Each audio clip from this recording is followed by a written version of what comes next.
I told you to stop! I told you to stop!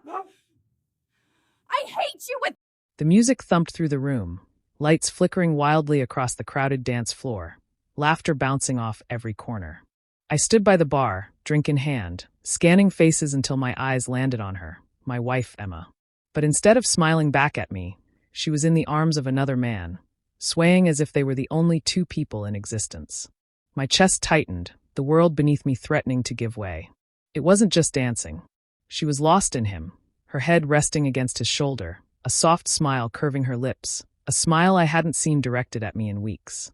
My first reaction was anger. Every muscle in my body locked as I squeezed the glass in my hand. But beneath the rage lay something heavier. Hurt betrayal. We had arrived at this party together, yet here I was, standing alone, while she openly chose someone else. My mind spun with questions. Was this just a careless moment, or had it been going on longer? Whatever the answer, her choice was clear. I couldn't stand there watching her dismantle everything we had built. I set my drink down and made for the exit.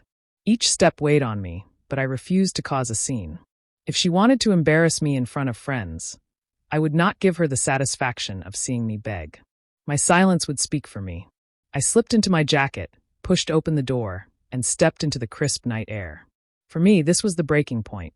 The street outside was calm compared to the chaos inside. I walked slowly, trying to steady my thoughts, each breath fogging in the cold. My mind replayed our years together, the promises, the late-night talks, the dreams we shared. How had we reached this place? Had I missed the warning signs? Maybe I'd grown too comfortable, believing love alone was enough. Tonight proved it wasn't. At my car, I leaned against the door, staring at the pavement. My phone buzzed in my pocket, but I didn't care to look. I didn't need explanations or excuses. I had seen enough with my own eyes. Pulling out my keys, I was ready to leave everything behind when the sound of hurried footsteps cut through the silence. Wait! Her voice trembled, out of breath. I looked up. There she was, Emma, heels clicking against the pavement, hair tangled from the dance floor. She caught my arm, panic shining in her eyes. Please don't go. It's not what you think. Her words lingered in the cold air, but I stayed quiet, my jaw clenched. I wanted to believe her, but the image of her clinging to another man burned too deeply. She stumbled through explanations, desperation in every word. He's just an old friend. I wasn't thinking. I only wanted to dance. I didn't realize how it looked. She grasped my hand like her life depended on it, her eyes wet with tears. I went looking for you the moment I noticed you were gone. Please, don't let this destroy us. I turned to face her fully, breathing hard. You humiliated me, Emma, I said, my voice sharp but low. Do you know what it felt like, standing there, watching my wife, wrapped around another man? She shook her head, tears sliding down her cheeks. I'm sorry.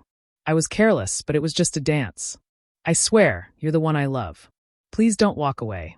Her words pierced through the wall I had built that night. I searched her face, desperate to see if this was truth or another lie. What I saw was fear, the fear of losing me. The fury inside didn't vanish, but it shifted into something else. Disappointment, sorrow, and yes, maybe even love. I didn't give her a yes, and I didn't give her a no. But I let her hold my hand. For her, in that moment, it was enough.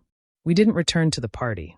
Instead, we drove home in silence, her hand resting tightly on mine as though I'd disappear if she let go. The path ahead was uncertain. Trust would need to be rebuilt, wounds healed.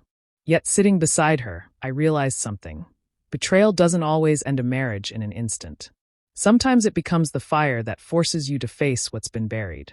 Whether we survived this or not, only time would reveal. But one truth was undeniable. She would never forget the night she came so close to losing me.